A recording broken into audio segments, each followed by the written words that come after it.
hunters, you. Welcome to another episode with the Struggling Hunters. We have me, Joe, and Eric, and I probably did that backwards because I'm the one talking. I should have started it with you and then to me to be proper, but hey, that's not how we do things around here. But anyways, guys, welcome to another episode with us. We appreciate your time. It's awesome that you take the time out of your day to listen to us. We appreciate it, and hopefully we give you some comedic relief or some good tips or something for your investment. But anyways, I thought we'd get maybe right into it. We don't really have any specific topics today. It's more along just our experience, a little background for those that you know or don't know that we typically do our stories or our podcasts on Tuesday nights. Well, on this past particular Tuesday night, we decided to go do a little turkey hunting. So it's now Thursday, and I know that means nothing to you guys, doesn't affect you anything, but you know, us trying to juggle schedules, it does to us to get this out for you. But we just thought we'd go down the road of our little turkey hunting adventure and kind of the takeaways and what we learned and took away from it, and maybe what we could do better for the next time, and just kind of tell you how we honestly, I think we had a pretty good time. So hopefully stay tuned and you guys will have a good time listening to this. Some hot tips that we have. Yeah.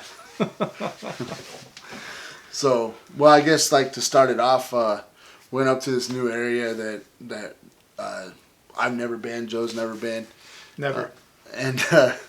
And we went up there and kind of just was scouting around, trying to figure it out. Stopping every couple miles or so and letting out some calls. Yeah, locator calls, I guess you would say. So that's something that like I've always tried to do, but I've never been really good at it. And they say that turkey hunting and elk hunting is the same. So like in elk hunting during the rut, you're always letting out a bugle. So in turkey hunting, my thought was like, okay, we'll try that in turkey hunting. And they say that you do that with like coyote calls or a hoot owl or something, because that gets them to gobble. So that's more or less why the thought process behind going every little bit and stopping and trying to do a locator call and some calls is that we're just trying to cover ground, being that it was the first time up there, trying to cover ground and learn it. Yeah, just try to figure it out in a hurry. It was in the afternoon after work, and we were just trying to get up there and get as much done as possible as fast as we could. So we went as high as we could, and along the way, like we said earlier, we were pulling over and doing some calls, trying to get something going. And me and Joe were kind of scratching our head because we just weren't hearing nothing. And I'm like, man, I don't know. I feel like maybe we're just too high elevation or something maybe. And I don't know if that's a thing or not, but it just, I mean. Well, yeah, along those lines too, everyone's always like, well, it's spring. You got to hunt the snow line. Well, we're a month past or 2 months past where the snow line probably should be. It's already receded all the way, or quite a ways up the mountain. Quite a ways up, yeah. The top of the road was closed off still, so I guess there's still snow way up there. But yeah, we weren't really running into much wildlife at all. Like I was telling Joe, I'm like, man, I haven't even really seen a deer, and I'm like, I really like this area. It looks like it has good potential, but man, we haven't seen nothing. And we did go walking a little bit. It wasn't nothing spectacular, but we went walking a little bit and tried to see if we could get something going, and nothing really happened. But definitely found some cool areas, stuff that we'll probably be hunting in the future for sure, and kind of scouting that area and seeing what we can come up with as other hunting season. We're really thinking about maybe doing a little elk hunting over there, at least checking it out for a season. Yeah. And see what we can come up with there. But as far as the wildlife, we weren't seeing much, and then started heading back down the hill. It started getting dark or getting close to dark, and we get down toward the bottom. I I don't know what the elevation was necessarily, but we're sitting there not seeing much of anything, and about that time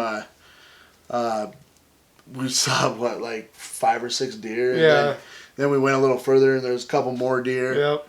And I'm like, well, hey, here's the deer, and went around the corner. Then Were we stopped?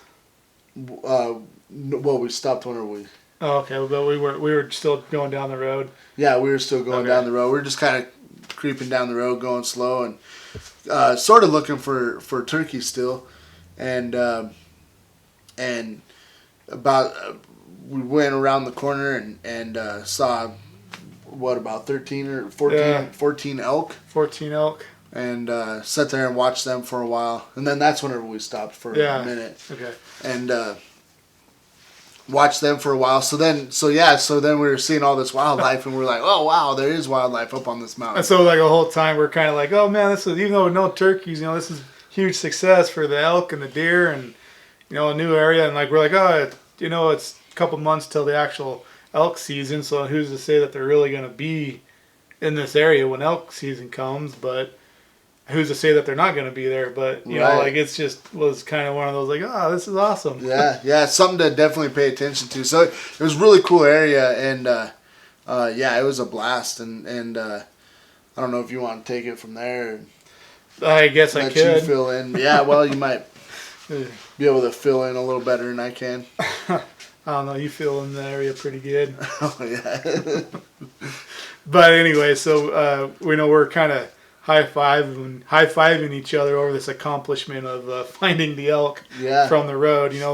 We were earlier in the day, we were talking about how some guys have all the luck of just driving the roads and be able to kill an elk from the road. We're like, oh, I wonder what that's like to have that type of luck, and just kind of just having some banter. Yeah, and but anyways, and so we get going down the road, high-fiving each other, patting each other on the back on how this little scouting trip turkey hunt turned into a kind of a fun little scouting trip for us. And so we go down the road and we're driving along and back onto private property, and Eric's like, oh, look up in the tree up there. There's a turkey roosting. Where? And it's on my side of the road. Eric spotted it before I did. It was a little journal entry for me that someone beat me to the spot and something. But sure enough, I look over and up in the tree. There's the turkey up in the tree roosting, and it was all by itself. I guess too this time of year that the hens are gonna be sitting on their nest. So that's another thing I learned. So must have been a tom, because hens are gonna be sitting on their nest eggs and stuff, nesting their eggs. Anyways. Yeah. So they're gonna be keeping their eggs warm. So it was more than likely that was a tom up in the tree. But yeah, and so there's this nice turkey bird up in the tree, just the one, and I'm like, oh, that's kind of cool. And then coming to find out, it's behind a gate, so more than likely private property. And I think we checked Onyx, and we weren't quite too sure. Yeah, it was kind of shoddy service, so some of the details might have not have been coming through. But what I could tell, I was like, I don't know if it's private or not. I mean, I know there's a gate there and stuff, but as far as the Onyx private property markers, I wasn't seeing any sign of it for sure. But like I said, the service wasn't that great, so it might have just not been coming through at that time. But yeah, so I mean, it was kind of good news though, because we're checking out this new area, and I mean, we saw all 3 animals that we chase every year. So it was like, hey, this might be a pretty good area to. So needless to say, we really started giving each other high fives. Yeah, each other like, we're awesome hunters, man. We got all 3 species in one evening. Yeah. It was cool though. It was cool to see all the game, and so it's definitely a spot that I'm gonna try to get back to here soon before the season ends. I have the rest of the month, but it's kind of closing quick, and this weekend at Mother's Day stuff. So we're gonna get out there real soon, and maybe even on a weeknight next week or something. Just try to set up a little earlier. Yeah. Well, now that we know kind of where to go. Where to go, yeah. Well, now it's like, kind of take it down that learning area. We kind of mentioned a little bit about it, but just the fact of like, trying to decipher information you're given, being that like, I think you got to pay attention to the time of the year the spring is, or the snow line refers to, or referring back to the snow line. People were, like, you got to hunt the snow line for the turkey season. And I think, like that might be great if you're hunting like, an early turkey season. But I think like, this time of year, later in the spring, I don't think that snow line really has anything to do with it. Because that turkey we came across was cleared down pretty much at the bottom of the base of the mountain that we drove up. Yeah, so I mean, I guess the takeaway is just trying to understand the elevation that they may be at the time, and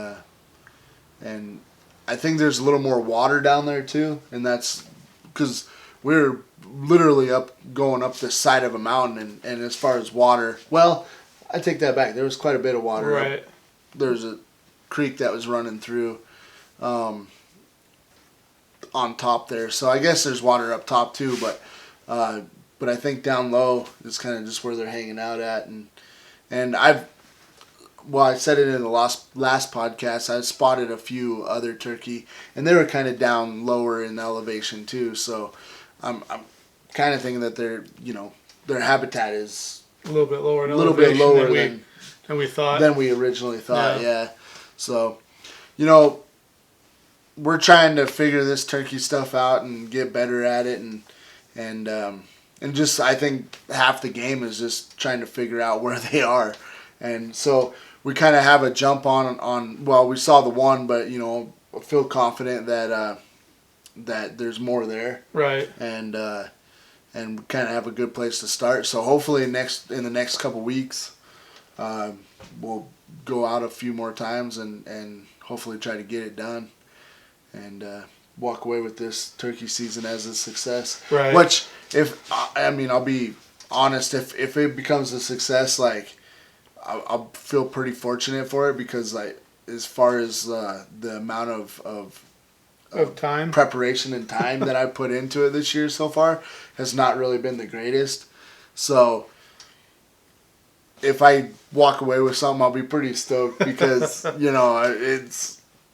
I just haven't really been putting in the time that I probably should be. So, but I'm feeling pretty confident that we'll come across something, and so we'll see what happens. But definitely that new area that we found was pretty sweet, and I mean, I think it's something that it's another area that we can, at least if we're racking our brains like for elk season or whatever, we can go, hey, let's go check that out and see what we can come up with over there. And I think this summer, I mean, it's such a nice area. I think this summer, and it's kind of close to, it's not that far away from the house. So I think this summer we're gonna kind of go up there and scout around, and maybe walk around a little bit and see what we can come up with.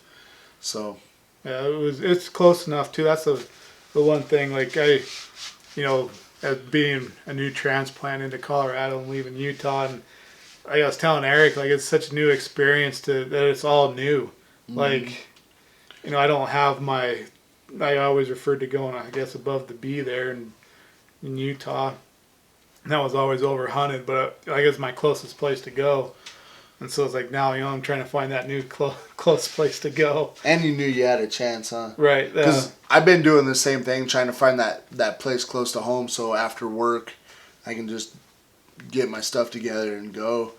And I've been struggling with it, trying to find good territory to do that with. And this is, I mean, from what I can tell, this is kind of it. Because, I mean, it seemed, I mean, we saw all three animals that we pursue. So I feel like, it at least gives us a chance. Like you and the bee over there in Utah. I mean, yeah, it was overhunted, kind of a lot of recreational stuff too, right? Yeah. But you always knew that you had that chance. Right. And everywhere I always went, like, or the other places that I've tried to go to that's fairly close to the house, it was I was never seeing much game at all, you know. So that was always the hard thing for me because I'm like, man, it seems like there should be something out here, but I mean, wasn't seeing turkey, I wasn't seeing elk or. But you know what's weird about that? I'm thinking of this one place down the road that it was like really. I never seen elk over there or anything, but like I standing out there and I saw elk poop and elk tracks. They were kind of older, Mm-hmm. but this is that one of those places where I'm like, man, I just never see, you know, going out here all the time and I never see anything. But then I see tracks and I'm like, well, I don't know what that's about. But you know, it's kind of funny you say that because so I watched the most one. I don't know how recent it was, but it was fairly recent. One of the Randy Newberg's show. Well, it wasn't Randy. It was the new guy that's hunting with him. This last year, and he did a little episode about his trail camera, and he set up a trail camera, and then like 3 hours later, there was like a bull elk that walked past it. Really? Yeah. Well, that's something that we probably need to do more of is get some trail cameras and Yeah. And we'll probably definitely should go set a couple up in the spot that we just found this week. Yeah, no, we should. Because I have two that we can take out. So yeah, I've always been so nervous. Like I never really worried about investing in trail cameras because for me, I'm like kind of too nervous about setting them up in the public area. But right. I mean, well, like we'll test them out with yours first and see how it goes. My experience have been I've always set them up in places where people technically aren't going, or I shouldn't say technically, like most people, they aren't gonna leave a trail and go, out a certain way, and and I haven't set up over water or nothing, so I haven't put them any place where, people will be in the woods, and I hope the fact that they're not in someone, like I typically put them in they're someplace where someone else probably won't have a trail camera either. So I guess you're always worried about someone messing with them and taking them or whatnot, or getting mad you have one in their area. And my areas, I've always I haven't found anyone else setting them up in there, and there's never been anyone else going to that particular area but me. So right. Yeah, it makes sense. I mean, I get it. Just always been one of those things. Right. No, that's kind of a little nervous about. That's one of those. You just got to put your faith in there and hope that people leave them alone. Yeah. Yeah. I've came across some whenever I've been hunting and put them in my pocket. No, I'm just kidding.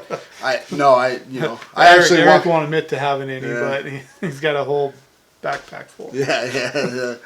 So I really don't have any of my own technically. So I'll say all that. No.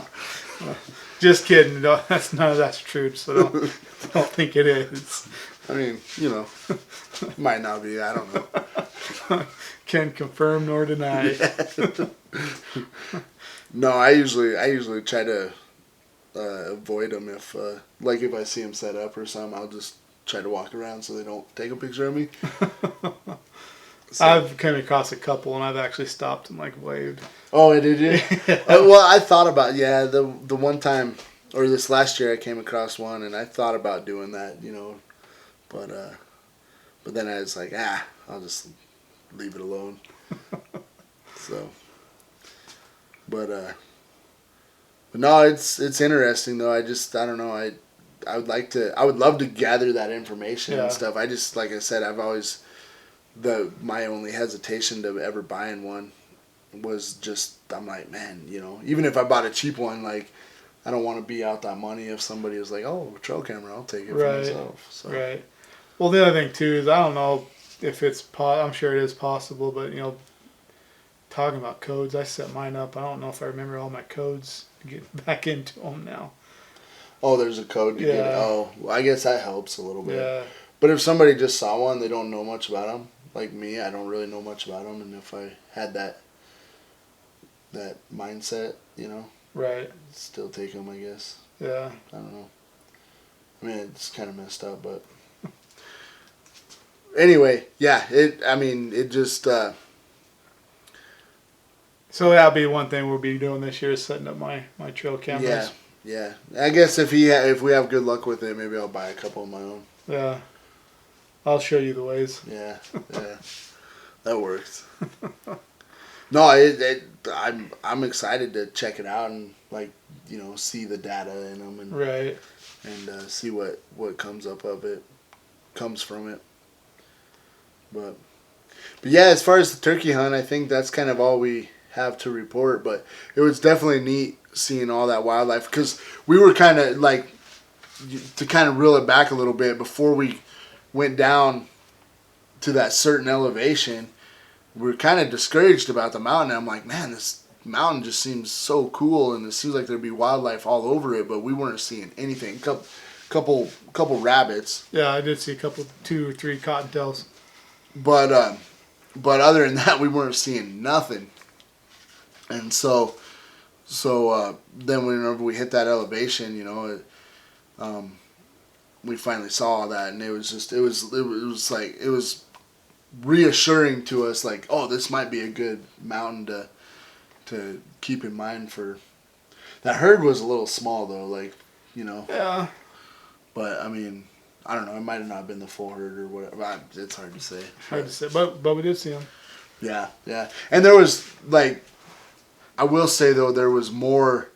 So when we first saw them, there was I don't know. I'd say 7 or 8 or something. It seemed like that we could see kind of out in the open, and then they start, because we stopped and they noticed us and stuff. So they started working their way up the little hill, and then we were like, oh wow, there's actually more. There's I think we counted 14 or 15. So well, that's the interesting thing too. I kind of wanted to touch on just a little bit is the fact that I had my rangefinder, but it was probably my rangefinder is only good to 500 yards. So it was a lot further than 500 yards where when we first saw them. And so, I was like, oh, I want to get out of the truck. So I hopped out of the truck, put my binos on them and looked at them. And we were a good ways away. We were probably out of rifle shot for both of us. Oh. Distance-wise. I wouldn't have shot that far. Right. Yeah, no. Where they were. So it was a good ways away. And they saw us. We're in the truck on an open road. They saw us, but they didn't take them long to get skittish and start running away. Yeah, they weren't messing around much. Which is just talking about the difference. They've probably been shot at before. Right. Well, more than likely. But with deer and elk, the 6 deer that we saw, they were just off the side of the road and just let us stare at them for a good little bit, and then the elk are forever away. Well, another thing that just kind of popped in my head though is for that area, the way that mountain works and winding up it and stuff, great opportunity to glass down and try to locate elk that way too. True. Rather than the other area I work hunt, there's no the glassing opportunity is not that great, so it's kind of you just get lucky and run into them, or you don't, so with that said, though, that's kind of a nice opportunity there. Right. True. To try to catch some elk or get some elk or deer, just getting up on the hill there and glassing down. So, real beautiful country. I wish we could tell you, but all the millions of people that we reach, probably, I don't want all you guys up there. So, anyway. Do your own homework. Yeah, do your own homework. It's on Onyx somewhere. Right. But touching back, it's crazy to me how far how the distance between us and the elk were so skittish, and they started heading up, and then we hopped back in the truck and drove down a little further, and Eric started chirping at them, doing his little cow elk thing. Oh, yeah. and they kind of froze them up a little bit. They hung up after Yeah, that. they stopped. Yeah. They're like, "Is that you, Alice?" You're all white. Yeah. That's albino Alice. Oh. So yeah, it was cool though. It was cool to yeah, just cool experience. It was a cool experience, especially like first time in an area. Like how many times have we gone to a new area and like don't really see any success Not or see anything. Yeah. Yeah. I mean, I don't know. It could be, what's the word I'm looking for? It could have been just like pure luck and like a bit of a fluke, and we might not ever see that again. But I know I'm heading back. So. Right. Well, yeah, we sat here talking like we found the honey hole, which we probably did, but it was just fun to just kind of go out for the evening and go out hoping to come across something, and just being happy to be out, and then coming home with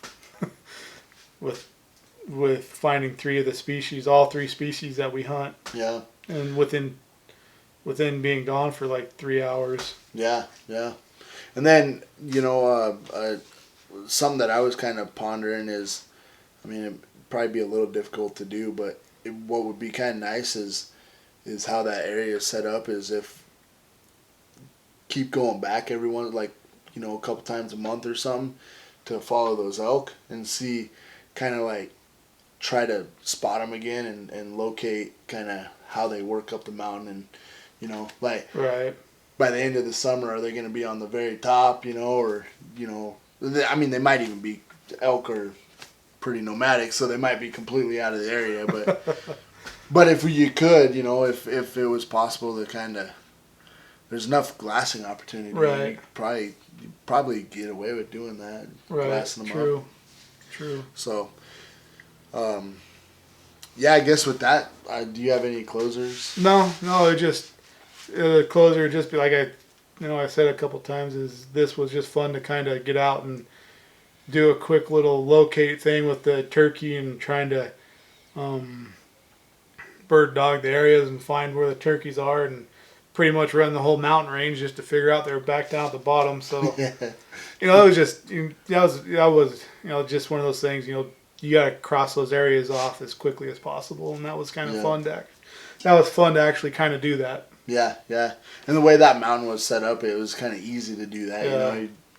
A lot of you could really see out and see the countryside. So it's just, I mean, you hop out, throw out a couple locator calls, and then hear nothing, you just go, and it was pretty neat that way. Yeah.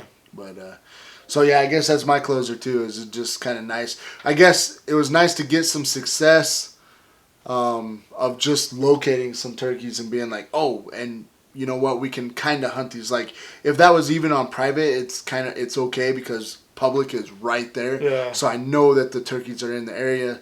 That's kind of what we're after. So. Yep. So with that said, guys, well, I guess we'll get out of here, and we'll, as always, thanks for listening. Consider subscribing, doing the whole thing, giving us a like. It really helps us out. And with that said, guys, thanks for listening to another podcast. We appreciate you, and we'll see you in the next one. Thanks for listening to us in the Hunt Shack. Later.